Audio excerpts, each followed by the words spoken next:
As the affordable housing crisis continues in Nashville, a new ordinance could help some people save some money. It would change the number of unrelated people who can live in the same house together.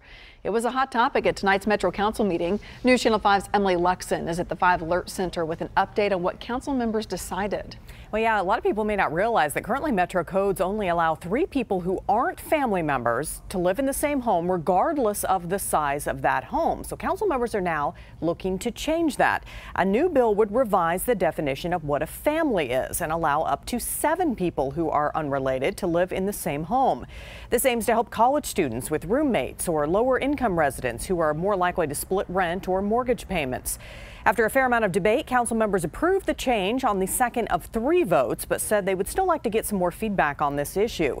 While supporters say this could help people save money as housing prices continue to climb, others express concerns about how filling homes with more people would impact noise, traffic, and parking in neighborhoods, and how the change would be enforced. And I think the overriding thing at this point is the importance of people being able to afford to live in houses. I have 2 sets of children that all started out with 5 roommates in expensive cities like New York and San Francisco, and right now we don't have that option in Nashville. One of the many concerns that I would have about this is 7 unrelated individuals bring 7 unrelated vehicles and 7 unrelated sets of friends, and all of these things can be very taxing on the neighborhood.